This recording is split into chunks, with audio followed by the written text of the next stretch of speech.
Summer in Florence by Evelyn Merrick. The streets of Florence buzzed with life as the sun began its descent, casting a golden hue over the terracotta rooftops. Maria Conti navigated the cobblestone alleyways with the confidence of someone who knew every corner of the ancient city. A local artist and restorer, Maria had spent her life amidst the grandeur of Renaissance art, her hands steady as they breathed life back into faded masterpieces. She was on her way to the Palazzo Vecchio, where her latest project awaited, the restoration of a little-known fresco hidden in the palace's inner chambers. Her work often brought her joy, but today she felt a peculiar restlessness. Her best friend, Sophia, had insisted Maria attend a gallery opening that evening. Though reluctant, Maria had agreed, hoping for a brief distraction. By the time she arrived, the gallery was teeming with art enthusiasts and collectors. The smell of aged wood and wine mingled with the chatter of a dozen languages. Maria lingered near a landscape painting, nursing a glass of Chianti, when a voice interrupted her thoughts. "Beautiful, isn't it?" Though the shadows could use more depth, Maria turned to find a man standing beside her, his gaze fixed on the painting.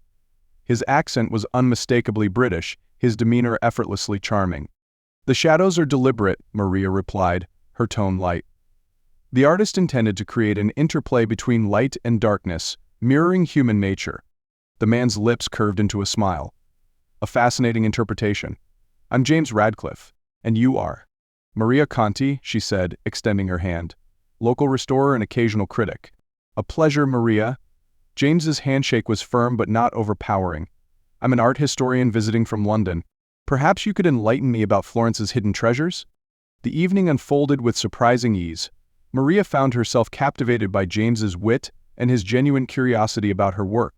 They spoke of art, history, and the peculiarities of life, the hours slipping by unnoticed. When the gallery began to empty, James hesitated before speaking.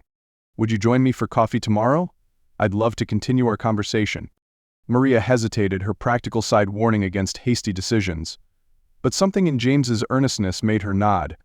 "Sure, there's a little cafe near the Ponte Vecchio that I'm fond of." The next morning, Maria arrived at the cafe with cautious anticipation. James was already there, a book in hand. As they sipped espresso and watched the Arno River glisten in the sunlight, their conversation grew more personal. James spoke of his childhood in Yorkshire, his love for art ignited by visits to the British Museum. Maria shared stories of her grandfather, who had taught her the art of restoration. "It's rare to meet someone so passionate about preserving history," James said. "You have a gift, Maria." His words warmed her, though she brushed them off with a modest laugh. "It's just a job." "No, it's more than that," James insisted. "You bring the past to life." "That's remarkable." Their meetings became a regular occurrence. James's initial fascination with Florence evolved into a deeper appreciation under Maria's guidance. She took him to lesser-known spots: a quiet courtyard with an ancient fountain, a crumbling chapel adorned with forgotten frescoes. In return, James introduced her to British poetry, reciting verses that spoke of love and longing. As weeks turned into months, their bond deepened. Yet, Maria remained guarded. Her last relationship had ended painfully, leaving her wary of new attachments. James sensed her hesitation but chose not to push. Instead, he focused on making their moments together memorable.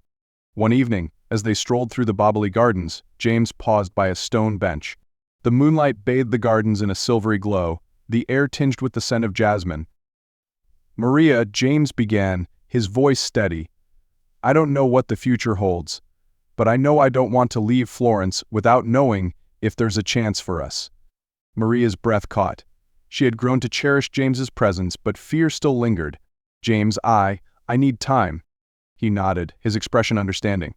"Take all the time you need. I'll wait." Over the following weeks, Maria found herself reflecting on James's words. She sought solace in her work, hoping to find clarity. One day, while restoring the fresco at the Palazzo Vecchio, she noticed something she hadn't before. A subtle detail in the painting, a depiction of two figures holding hands amidst chaos. It was a reminder of love's ability to endure. That evening, Maria made her decision. She found James at the cafe where they had first met. His face lit up as she approached. "James, I've been afraid," she admitted, her voice trembling. "But I don't want to let fear hold me back anymore. I want to see where this leads." James's relief was palpable. He reached for her hand, his grip warm and reassuring. "You've made me the happiest man in Florence." Their relationship blossomed. They explored Tuscany together, from the rolling vineyards of Chianti to the ancient ruins of Siena.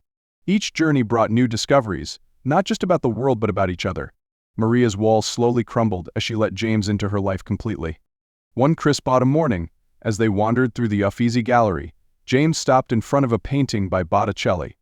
"This was my mother's favorite," he said, his voice tinged with emotion. "She always said it reminded her of love's ability to transform."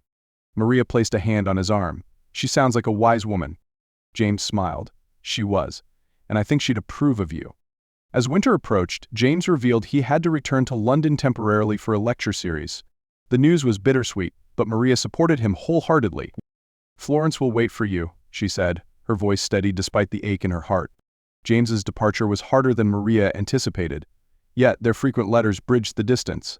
Each envelope carried words of love, hope, and dreams of a shared future. During the months apart, Maria immersed herself in her work but often found her thoughts drifting to James. She began visiting places they had explored together, their memories now etched into the city's landscape. At the same time, James, though busy with lectures, found solace in writing Maria long letters filled with poetry and sketches of Florence drawn from memory. Months later, James returned, his arrival coinciding with the unveiling of Maria's restored fresco. The event was a triumph, attended by Florence's cultural elite. But for Maria, the real victory was seeing James's proud smile from across the room.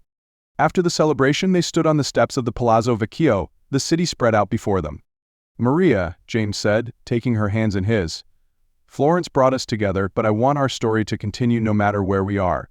Will you marry me?" Tears filled Maria's eyes as she nodded. "Yes, James, I love you."